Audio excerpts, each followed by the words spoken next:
नमस्कार। बाखबर में आपका बहुत बहुत स्वागत है। मैं हूं योगी राज योगेश। आज बाखबर में चर्चा करेंगे माननीयों के वेतन भत्तों के बारे में, विधायकों की वेतन भत्तों के बारे में। दरअसल आज विधानसभा में एक बैठक हुई, उसमें मुख्यमंत्री डॉक्टर मोहन यादव, विधानसभा अध्यक्ष नरेंद्र सिंह तोमर, मंत्रिमंडल के कई वरिष्ठ मंत्री ये शामिल हुए और माननीय विधायकों के वेतन भत्तों में बढ़ोतरी को लेकर चर्चा हुई।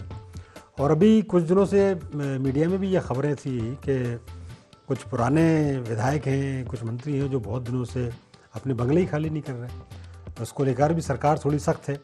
तो उसकी सुगबुगाहट यहाँ भी सुनाई दी और वेतन भत्तों के साथ साथ उनके आवास की भी चिंता की गई, मकानों के बारे में भी चिंता हुई। तो कुल मिला के ये कि माननीय विधायकों के सुख सुविधाओं में बढ़ोतरी के लिए प्रयास हुए। हालांकि वेतन भत्तों में बढ़ोतरी का मामला शीतकालीन सत्र में भी आया था, लेकिन वो टल गया था। अब बजट सत्र में इसको लेकर पूरी तैयारी कर ली है सरकार ने और ऐसा लगता है कि इस विधानसभा के बजट सत्र में वेतन भत्ते बढ़ने को लेकर हरी झंडी मिल जाएगी। तो चूंकि माननीयों का मामला है, बड़ा महत्वपूर्ण मामला है और हवाला ये भी दिया गया है कि मध्य प्रदेश की तुलना में तेलंगाना जैसे छोटे राज्य, आंध्र प्रदेश जैसे राज्य के माननीयों की को बहुत अच्छा वेतन भत्ते मिलते हैं और मध्य प्रदेश बड़ा राज्य है, लेकिन इसके बावजूद यहाँ के विधायकों के वेतन भत्ते कम है। तो बहरहाल चर्चा आज इन्हीं सब मुद्दों पर करेंगे और चर्चा के लिए एक बेहद वरिष्ठ पत्रकारों का एक खास पैनल हमारे साथ आज जुड़ा है। मैं इस पैनल के लोगों से आपका परिचय करा दूं। हमारे साथ स्टूडियो में है वरिष्ठ पत्रकार शैलेंद्र जी, प्रोग्राम में आपका बहुत बहुत स्वागत है। हमारे साथ दिल्ली से जुड़े हैं नागेंद्र परमार जी, राजनीतिक विश्लेषक हैं और संसदीय कार्य और कानून के विशेषज्ञ हैं वो। नागेंद्र जी, प्रोग्राम में आपका बहुत बहुत स्वागत है। और थोड़ी देर में गौरव चतुर्वेदी जी भी हमारे साथ जुड़ेंगे। ठीक है, गौरव चतुर्वेदी जी भी हमारे साथ हैं, वो फ़ोन पे हैं। गौरव जी, मेरी आवाज़ आपको मिल रही है? ये आपकी आवाज़ मिल रही? हाँ गौरव जी, प्रोग्राम में आपका भी बहुत बहुत स्वागत है। और चूंकि अब आपकी आवाज़ सबसे बाद में मिली, लेकिन शुरुआत सबसे पहले आपसे। और गौरव जी, हेलो गौरव जी, आवाज़ आ रही है? हाँ गौरव जी, दरअसल मसला ये है, चूँकि आप ये माननीयों को बड़े करीब से देखते हैं और इनकी घटनाओं पर बड़ी पैनी नज़र रखते हैं। आपका चुटीला अंदाज, आपके तीखे व्यंग्यवाण माननीयों को लेकर हम सब सुनते रहते हैं, देखते रहते हैं। अब बजट सत्र को लेकर तैयारियां हैं और पिछले शीतकालीन सत्र में भी इनके वेतन भत्ते बढ़ने को लेकर आया था प्रस्ताव, लेकिन वो थोड़ा सा टल गया। अब बजट सत्र में पूरी तैयारी है और आज विधानसभा में इस बात को लेकर बैठक भी हुई। आपकी पहली प्रतिक्रिया इनको लेकर?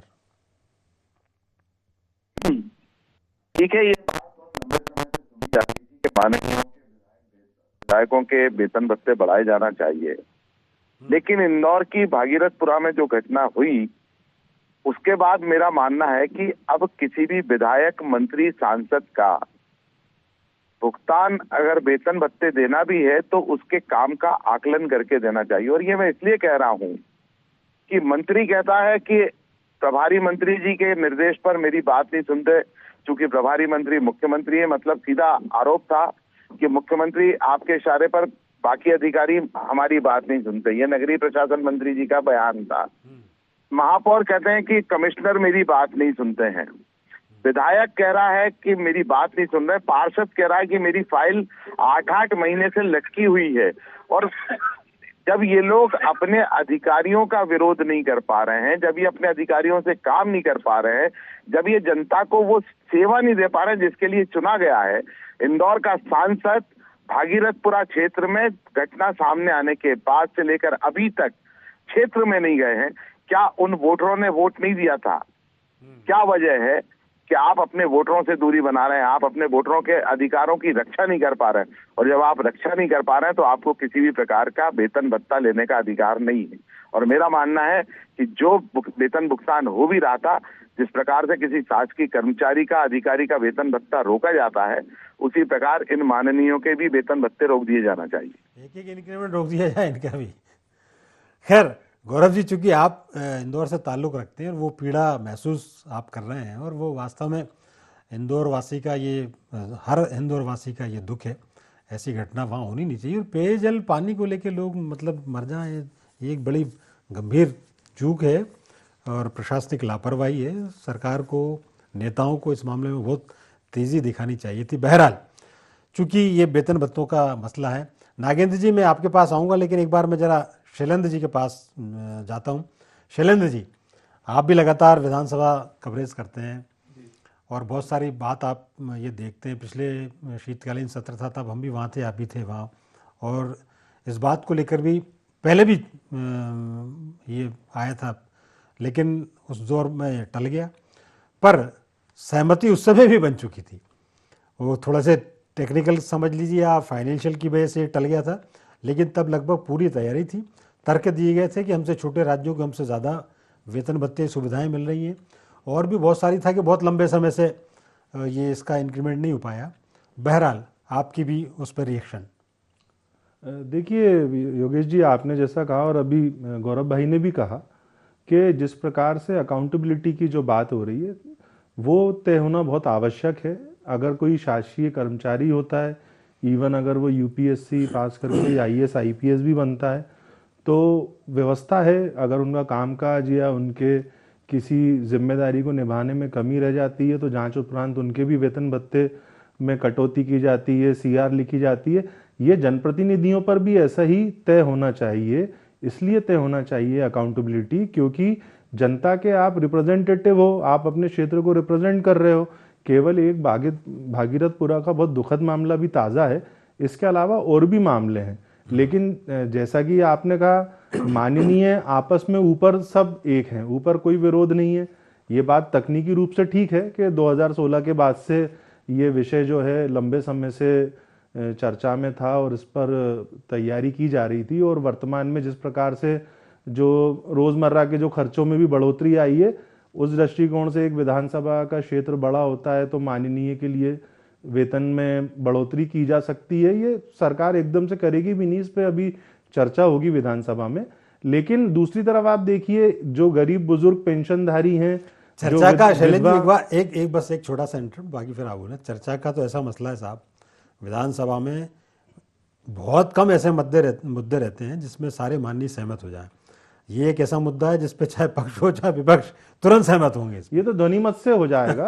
मैंने इसलिए कहा कि माननीय ऊपर सब एक रहते हैं। आप विधवा पेंशन को देख लीजिए, कितना छोटा सा एक आर्थिक सहयोग उन बुजुर्ग महिला है या जो समय से पहले ईश्वर का न्याय ऐसा हो जाता है, जो लोग विधवा हो जाती हैं महिलाएं, उनकी पेंशन कितनी जरा सी छोटी सी पेंशन है। आपके कार्यक्रम में मुझे तो वो अमाउंट बोलने में भी शर्म आ रही है।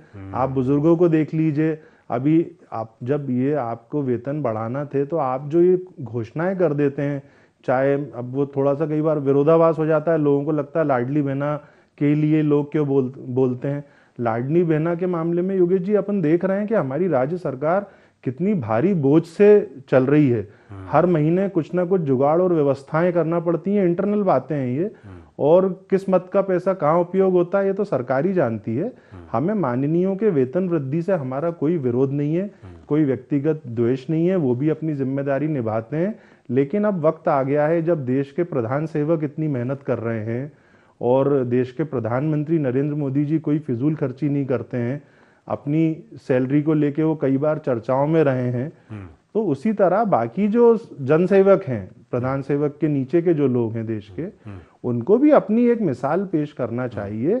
और ऐसा तो है नहीं कि विधानसभा में सभी विधायक जो हैं वो आर्थिक रूप से कमजोर हैं, तो है ना, यहाँ पर अकाउंटेबिलिटी आज आपके कार्यक्रम के माध्यम से भी सरकार पर तय होना चाहिए। ठीक बात, आपका अपना पक्ष है, गौरव जी की अपना पक्ष है। एक बार नागेंद्र जी का पक्ष भी जान लेते हैं। नागेंद्र जी, अक्सर यही होता है कि विधायकों के वेतन भत्ते के बारे में आती है तो बहुत खुलकर लोगों की रिएक्शन तो ऐसे ही आते हैं जैसे भी आ रहे हैं, लेकिन एक इसका दूसरा पक्ष भी है कि आज के दौर में चूँकि ये मीडिया का ज़माना है, हर कैमरे आपको पीछा करते रहते हैं, आपकी हर एक्टिविटीज़ पर नज़र रखते हैं माननीयों की, और तुरंत लोग अपेक्षा करते हैं कि आप हमारे क्षेत्र में आएँ। एक ज़माना वो था कि लोग चुनाव लड़के आते थे और 5 साल बाद ही फिर उनके दर्शन होते थे, लेकिन आज स्थितियाँ बदली हैं।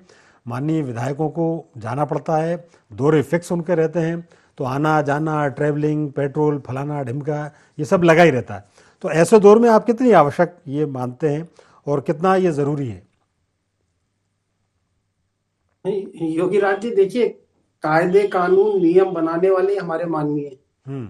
तो उनके भत्ते बढ़ना या करना तो उनकी एक नियमित उनके लिए प्रक्रिया ही है ये। और देखिए, दैनिक खर्चे हैं दैनिक के, और बहुत सारे तरह के खर्चे हैं, और महंगाई वगैरह बढ़ती रहती है, तो उस हिसाब से बढ़ने में कोई गुनीत नहीं है, कोई बुराई नहीं है बढ़ने में।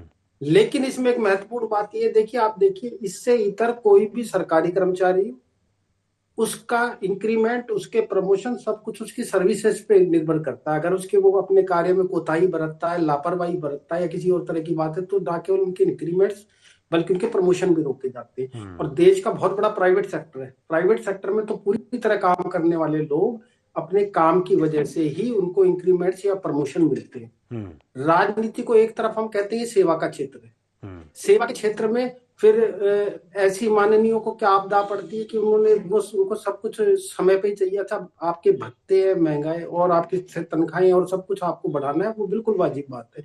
लेकिन उसके साथ साथ आपका ये भी तो दायित्व बनता है ना कि समय समय पर जिस क्षेत्र से आप चुने गए हैं, जिस जनता ने आपको चुना है, जिन लोगों ने आपको वोट दिया और जिन लोगों ने वोट नहीं भी दिए, उस पूरे क्षेत्र के आप जिम्मेवार है जहाँ से आप चुन के आए जाते हैं। उनकी समस्याओं को, उनकी और जरूरी चीजों का ख्याल रखने का जिम्मा किसके है? माननीयों के ही तो जिम्मे है। आप ये देखिए, क्योंकि ये विषय सार्वजनिक वैसे और करदाताओं के पैसे के उपयोग से भी जुड़ा हुआ है, तो इसमें सोचना चाहिए। बहुत सारी योजना इसलिए लटका दी जाती है कि भाई पैसा नहीं है, और माननीयों को मिल जाता है। और इससे भी इतर मैं अगर एक बात करूं तो आप ये देखिए कि राजनीति में जब भी कोई आम व्यक्ति आता है, राजनीति में वो चुनाव लड़ता है, तो वो कहता है मैं आपका बेटा, मैं आपका सेवक, मैं आपका भाई हूँ, ये कह के चुनाव लड़ते हैं। और एक चुनाव लड़ने के बाद में जब वो जीत जाते हैं, तो जीतने के बाद में वो ऐसे खास बन जाते हैं, ऐसे खास बन जाते हैं कि ताउम्र वो खास ही बने रहते हैं, फिर वो कभी आम नहीं बनते। तो इन चीजों को भी तो देखा जाना जरूरी है। क्या अब जैसे मेरे दोनों पूर्व पैनलिस्ट कह रहे थे, मैं उससे बिल्कुल सहमत हूँ कि अकाउंटेबिलिटी तो हर चीज में होना चाहिए। और ये तो क्योंकि सेवा का क्षेत्र है, सेवा कही जाती है इसमें आपको, तो इसमें तो अकाउंटेबिलिटी और बड़ी तय होनी चाहिए, मेरा ऐसा मानना। ठीक बात। अच्छा गौरव जी, चूंकि आपने शुरुआत ऐसी कर दी है, अब आपने कहा कि कम से कम ये भागीरथपुरा वाला जो मसला हुआ है, तो ऐसी स्थिति में इनको क्यों बढ़ाया जाना चाहिए। अच्छा, एक छोटा सा इससे रिलेटेड सवाल है कि ये मसला यदि यही है कि साहब भागीरथपुरा में इनका ऐसा हो गया, तो बेचारे वो डिंडोरे वाले ही विधायक की क्या उसमें गलती थी? तो क्या केवल इंदौर के या इंदौर के आसपास के जनप्रतिनिधियों की अकाउंटेबिलिटी फिक्स होनी चाहिए, या डिंडोरी बालाघाट से जो आ रहे हैं अपने विधायक महोदय, उनकी भी एकदम से रोक दिए जाने चाहिए? इसका पूरा थोड़ा सा आप ये बताइए कि क्या सबके ही नहीं होने चाहिए? और फिलहाल अभी ये प्रपोजल है, हो सकता है शायद ये तो अभी बजट सत्र में आएगा और ना हो पाए, लेकिन आपकी राय। योगी राज जी, मैं सिर्फ एक जगह की बात नहीं कर रहा हूँ, ये पूरे मध्य प्रदेश के प्रशासनिक हालात और राजनीतिक हालात बने हुए एक चीज। दूसरी बात, छत्तीसगढ़ को बने हुए 25 साल होने जा रहे हैं। मध्य प्रदेश में सबसे बुरी स्थिति वर्तमान समय में पेंशनरों की है। जिन पेंशनरों की पेंशन बढ़ना चाहिए, वो छत्तीसगढ़ और मध्य प्रदेश के चक्कर में रुकी हुई पड़ी है। सारे पेंशनर ने अपने अपने विधायकों को, अपने अपने सांसदों को, मध्य प्रदेश की सरकार को बार बार पत्र लिखे, बार बार डिमांड की जा रही है। उसके बाद भी उनकी नॉमिनल पेंशन बढ़ना है, वो नहीं बढ़ पा रही है। नॉमिनल भत्ते बढ़ना है, वो नहीं बढ़ पा रहे हैं। यहाँ पर विधायक अपने वेतन भत्तों के लिए एक होने की बात कर रहे हैं, वो चाहे कांग्रेस के विधायक रहे हो, चाहे भाजपा के विधायक रहे हो।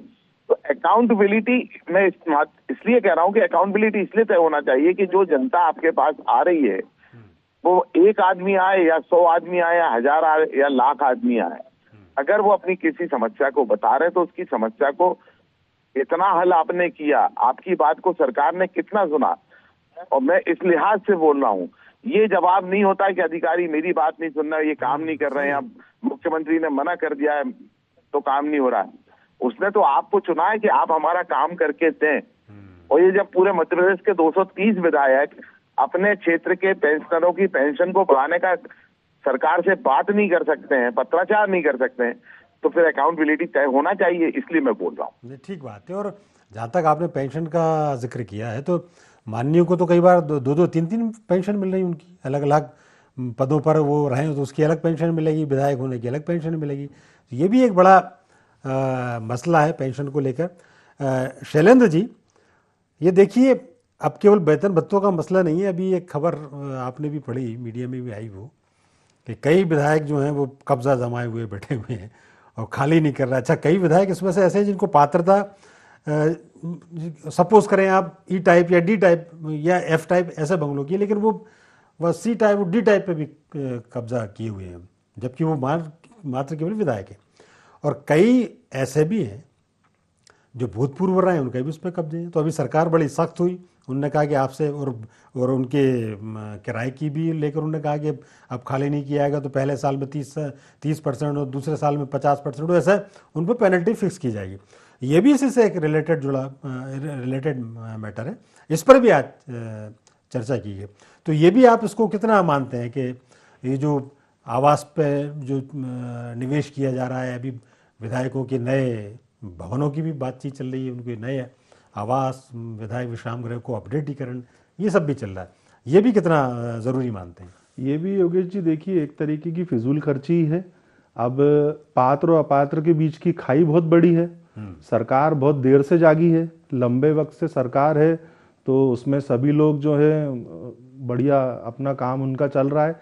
हमें किसी से द्वेष नहीं है। जब आप जनता के टैक्स के पैसे से आप इंजॉयमेंट कर रहे हैं, आप राजधानी भोपाल के ही योगेश जी अगर हम बंगले देखेंगे, जिस प्रकार से उनका पुनर्निर्माण और दीवारें उठा के उनके अपडेटीकरण में इतना खर्च हो जाता है कि नए बंगला मैं वही कह रहा हूँ, उनके रिनोवेशन में इतना भारी भरकम खर्चे हो रहे हैं। कभी कभी तो मन में एक प्रश्न उठता है जब रोडों से गुजरते हैं और देखते हैं कि ईश्वर सबको अच्छा रखे, लेकिन ये समझ में नहीं आता कि इन शासकीय मकानों की क्या निजी रजिस्ट्री हो गई है? क्या जनप्रतिनिधियों ने ये मान लिया है कि वो अगले 50 साल तक वो अमर हो गए हैं, अब वो चुनाव वही जीत के आएंगे? जिस प्रकार से फिजूल खर्ची हो रही है, ये जो अभी आपने विषय उठाया बहुत गंभीर विषय है। सरकार ने ऐसे ही नहीं आदेश निकाल दिए हैं, ये कुछ लोगों ने इसमें आरटीआई भी लगाई हुई है और ये बहुत जल्दी, ये विषय पहले भी आए, सार्वजनिक हुए हैं पत्रकारिता के माध्यम से, ये फिर से सार्वजनिक होने वाले थे। कई ऐसे माननीय हैं योगेश भाई, आप हंसेंगे, मुझे भी हंसी आ रही है, गंभीर विषय है। एक साल में 2-2, 3-3 बार रिन्यूएशन हो रहा है। एक मध्य प्रदेश के ऐसे माननीय हैं जिनको मतलब ऑफ द रिकॉर्ड चर्चा है कि उनके घर का स्टूल 4 बार बना, लकड़ी का स्टूल, 4 इमली में निवासरत हैं, बड़े माननीय हैं वो, और काफी डेकोरम भी मेंटेन करते हैं। तो वो बजट जो आ रहा है, जा रहा है, या अनौपचारिक रूप से ठेकेदारों पे दबाव बना के काम किया जा रहा है, मेरा तो सीधा आरोप है। मेरे पास तो 4-4 बार बन जाए तो अच्छी बात है। तो आम जन देखिए, आप एक साफ सुथरे पानी के लिए मौत हो रही है, अस्पताल में बच्चों को चूहे काट ले रहे हैं, है ना, सिंगरौली में जंगल काट रहा है। तो ये देखिए, ये चिंता के विषय हैं। हम हमारे आने वाली पीढ़ी को क्या देके जा रहे हैं, वर्तमान पीढ़ी को क्या देके जा रहे हैं? एक पेड़ माँ के नाम लगाना है हमको, वो 10 साल में बड़ा होगा और यहाँ हजारों पेड़ कट रहे हैं। तो ऐसा विकास योगेश जी जिसमें प्रकृति की हानि हो, आमजन की हानि हो, अरे साहब, जब इंसान ही नहीं रहेगा, भूख से, गंदे पानी से वो मर जाएगा। मैं आप कभी अपन समय निकाल के चलेंगे, कई बार अखबारों में भी आया, टीवी चैनलों पे आपने भी चलाया, स्टेट बैंक के बाहर लंबी लंबी लाइनें, कतारें लगी रहती हैं, और भी अनशासकीय बैंक हैं। छोटी सी पेंशन के लिए बुजुर्ग महिलाएं, बुजुर्ग पुरुष लंबी कतार में खड़े रहते हैं। वो तो डिजिटल नहीं हो पाए, उनको तो मोबाइल फोन ऑपरेट करना नहीं आते हैं। उनकी लाइफ सर्टिफिकेट माननीय जो हैं वो बढ़िया आईपैड लेके अब देखते हैं डिजिटली कितना। आज तो कैबिनेट की बैठक हुई, वो आईपैड से हुई, तो नया नवाचार हो गया हमारा साल का। मेरा बस छोटी सी बात बोलूंगा, जनप्रतिनिधि हैं भाई, हजारों युवा बेरोजगार खड़े हैं, शिक्षित युवा बेरोजगार हैं, वो तो बिना मान दे के काम करने को तैयार हैं। आप उनको विधायक मंत्री बनाइए, सांसद बनाइए, उस लाइन में मैं भी हूं। ठीक है। अच्छा नागेंद्र जी, आप तो चूंकि देश की राजधानी में बैठते हैं, दिल्ली में, वहाँ भी ऐसे मसले आते हैं और बहुत मिनटों में पारित हो जाते हैं, लेकिन अभी तक ये अकाउंटेबिलिटी फिक्स करने वाली बात जो अपन जिस पर चिंता कर रहे हैं, वो अभी कहीं देखने में नजर नहीं आ रही। ये भी एक क्लॉज होना चाहिए क्या उसमें? देखिए योगीराज जी, बदलते वक्त के साथ साथ धीरे धीरे असल बात यह कि जनता कब इसको समझेगी। आम जन माननीय को कब तक मानी रखता है, वो खुद को आम मानेगा और उनको खास मानेगा, तो मुझे नहीं लगता कि आने वाले टाइम में भी अकाउंटेबिलिटी सेट होगी। ये जनता से जुड़ी बात है, तो जनता को ये मानना होगा कि ये जो खास बनाए हुए हैं ये हमारी ताकत से खास बनी है। लोकतंत्र के उस वोट की ताकत से कोई भी व्यक्ति आम से खास बनता है। और देखिए, लोकतंत्र का असली मंशा क्या है कि अंतिम छोर पे खड़े व्यक्ति के भी विकास और उत्थान की बात, वो भी विकास और उत्थान में बराबर की भागीदारी हो, तब तो लोकतंत्र की सार्थकता ज्यादा बनती है। और मैंने क्योंकि कहा, क्योंकि ये सार्वजनिक व्यय और करदाताओं के पैसे के उपयोग से जुड़ा हुआ मामला है, तो इसमें अब सोचने का ये वक्त भी आ गया है। बेशक से उनके भत्ते, उनकी तनख्वाहें और सब कुछ, उनकी सुविधाएं बढ़ती रहनी चाहिए, लेकिन बढ़ती इस मायने में भी तो रहनी चाहिए कि ना, कि वो दूसरी ओर जो तराजू का एक दूसरा पलड़ा है, तराजू कब ठीक रखती है कि जब दोनों पलड़े उसके बराबर के हों। एक तरफ पलड़ा भारी हो जाएगा, एक तरफ हल्का हो जाएगा, तो फिर वो बराबर का नहीं रहेगा। तो माननीयों का ये भी ध्यान होना चाहिए कि जिस चेतना के साथ में और जो स्फूर्ति के साथ में वो खुद के लिए सोचते हैं, इसी तरह वो जहां से चुन के आए हैं, जिन लोगों ने उन्हें चुन के भेजा है, उनके लिए भी सोचें, उनके लिए भी अपनी उतनी गंभीरता से भी काम करें, उनकी भी समस्याओं को सुलझाएं और उनके भी उत्थान के लिए और विकास के लिए प्रयास करें। तब तो एक सार्थकता बनती है करने के लिए। और अब इस देश में, क्योंकि आजाद हुए में बहुत लंबा समय हो गया है, अब मूलभूत सुविधाएं, कई जगह तो मूलभूत सुविधाओं तक का भी रोना रहता है। तो ऐसे में तो जरूर सोचने की ये बात है कि लोकतंत्र की सार्थकता तभी है कि जब आम और खास के बीच की दूरी मिटे और खास आम के लिए सोचना शुरू करें, ठीक बात, उनके लिए प्रयास करना शुरू करें, तब तो मैं मानता हूं कि बातें ठीक रहेंगी। बिल्कुल बिल्कुल, आपने बेहतर बात की। लेकिन गौरव जी, एक बात है, अब आपने चूंकि बात तो शुरू कर दी, लेकिन अब दिक्कत यही है कि वो बिल्ली के गले में घंटी कौन बांधे, वो अकाउंटेबिलिटी कौन फिक्स करे? वो भी फिक्स करने वाले वही लोग हैं। योगीराज जी, मैं आपको एक जो आकलन हमारा किया हुआ है वो बता रहा हूँ, आपने भी किया होगा जी। एक विधायक सरकारी योजनाओं के आधार पर, दूसरा पार्टी के खर्चे के आधार पर और तीसरा व्यक्तिगत खर्चे के आधार पर। व्यक्तिगत खर्चा जो विधायक था वो एक चुनाव में लगभग 3.5 से 5 करोड़ के करीब करता है। और अगर उसके वेतन भत्तों की बात करें हम, तो 1 से 1.25 करोड़ के आसपास उसको 5 साल में मिलता है। आखिर जरूरत क्या है? क्योंकि उससे दुगना तिगना पैसा तो वो चुनाव जीतने के लिए खर्च कर रहा है। ये सिर्फ एक बहाना है अपनी आय को बढ़ाने का, अपनी संपत्ति को बढ़ाने का। क्योंकि जो विधायक अपनी तनख्वाह ले रहा है वो तनख्वाह को खर्च कहाँ कर रहा है, आप ये तो चेक करवा लीजिए। उनके बैंक अकाउंट चेक करेंगे आप, तो उनका घर खर्च बहुत आसानी के साथ चल रहा है, बिना सैलरी निकाले हुए, बिना वेतन भत्ते निकाले हुए। इसलिए मेरा मानना है कि किसी भी प्रकार से सरकार को इनके वेतन भत्तों को बढ़ाना नहीं चाहिए और इनके अब कामकाज का आकलन, अकाउंटेबिलिटी तय करते हुए होना चाहिए। ठीक बात। आज ये माननीय अपना प्रोग्राम देख रहे होंगे तो बेचारे वो थोड़ा सा टेंशन में आ जाएंगे कि कहीं ना कहीं ये तो बिल्कुल पीछे पड़ गया। लेकिन शैलेंद्र जी, एक बात ये ज़रूर है कि एक इसका इस पक्ष को भी अपने को ध्यान रखना चाहिए। बहर बातें तो बहुत सारी अपने तीनों की तरफ से आ गई, लेकिन ये बात भी सही है कि वेतन भत्ते बड़े हुए भी काफ़ी 9-10 साल के आसपास इनका हो गया। एक तरफ तो इनका ये है कि साहब हमें तो इतने कर्मचारियों का हर साल आप DA सब मिल जाता है, हमें बढ़ाने में बड़ा टाइम लगता है। तो एक तो इन्होंने लॉजिक ये दिया है। दूसरे, जो वेतन भत्ते बढ़ाने की जो एक कमेटी है उसने इनकी रिकमेंड को भी, मतलब उसने रिकमेंड कर दी, हरी झंडी दे दी। तो कहने का अर्थ है कि वो जो एक प्रोसेस है, डॉक्यूमेंटेशन की प्रोसेस कर लें, या जो सारी तमाम सबसे चर्चा करने के बाद जो अंतिम निर्णय वाली बात, वो सब हो चुका है। तो मुझे ऐसा लगता है कि शायद अब तो बजट सत्र में केवल मोहर लगना बाकी तो सब, भले ही आप, हमारी अपनी चिंताएं अपनी जगह है और ये बात बिल्कुल तय है कि अकाउंटेबिलिटी फिक्स होनी चाहिए, पर ये अंतिम चरण में ऐसा लग रहा है। देखिए, बिल्कुल योगेश भाई, वो बिल्कुल अंतिम चरण में है। और अगर ये आपकी डिबेट आज की वायरल हो गई तो ये आप लिख लीजिए कि वो इस वाले सत्र में ये मामला जो है ये लटक जाएगा। और लटकना इसलिए चाहिए कि लोकतंत्र है हमारे यहाँ, लोकतंत्र में जनता प्रधान है, जनता अपना प्रतिनिधि चुनती है, अलग अलग दलों से लोग चुनाव लड़ते हैं। तो अब राजनीतिक दलों के जो संवेदनशील माननीय हैं, मैं तो सम्मान दे रहा हूँ, उनको स्वयं को अपना खुद का एनालिसिस करना चाहिए, उनको आत्मचिंतन करना चाहिए कि वो जो मांग कर रहे हैं क्या वो उसके लिए डिजर्व कर रहे हैं। ठीक बात। बस चूंकि समय कम है, लेकिन एक लास्ट प्रतिक्रिया नागेंद्र जी आपकी। योगीराज जी, देखिए, इसमें तो यही है कि वही मेरे को पैनलिस्ट ने जता का ये तो आत्मचिंतन और आत्ममंथन का विषय है कि उन्हें कैसा लगता है करने के लिए। बढ़ने में कोई गुरेज नहीं है, लेकिन जिस तत्परता से और जिस सक्रियता के साथ वो अपने बारे में सोचते हैं, क्या वो जिस जहां से चुन के आए उन लोगों के लिए वो उस तत्परता और सक्रियता से सोचते हैं और कार्य करने की क्षमता रखते हैं क्या, ये महत्वपूर्ण। ठीक बात है, ये बड़ा एक आदर्श बात है, एक आदर्श उदाहरण है कि लोग अपने बारे में ऐसा सोचे। यहाँ तो ये होता है कि 24 घंटे में तो कह रहे हैं साहब ये तो अभी जो सिफारिश हुई है अभी 1,10,000 के आसपास विधायकों को मिलता है, सिफारिश हुई है 1.5 लाख से ऊपर की, 1.75 के आसपास। तो वो यदि उनके ऊपर ये छोड़ दे जाए तो वो 1.75 से बढ़ा के 2.5 भी कर दें, तो ऐसा कोई सोचता नहीं। हाँ जल्दी से 10 सेकंड जी। एक बहुत सामान्य सा उदाहरण है, चाहे 10वीं क्लास का छात्र छात्रा हो या 12वीं क्लास का जी, जब वो बोर्ड का एग्जाम देते हैं और दुर्भाग्यवश सप्लीमेंट्री आ जाती है या ग्रेस मार्क्स से पास होते हैं, तो जीवन भर का वो एक आत्मा में कलंक लेके जीते हैं जी। तो ये जनप्रतिनिधि जो लाखों वोट लेके जनता के चुन के आ रहे हैं, उनको आत्मचिंतन करना चाहिए। जब बच्चों को अवसर नहीं मिल रहा तो आपको क्यों बार बार। ठीक बात है। बहरहाल आज बड़ी चर्चा इंटरेस्टिंग लगी, थोड़ी सी कड़ी जरूर लगी ये माननीयों को, लेकिन वक्त अब इतना था, इस वार्ता को यही विराम देना पड़ेगा। नागेंद्र जी आपका, शैली जी आपका, गौरव जी आपका, तीनों का बहुत बहुत धन्यवाद, शुक्रिया। तो बाखबर में फिलहाल इतना ही। आप हमारे साथ बने रहिए, जुड़े रहिए और देखते रहिए IND24। नमस्कार।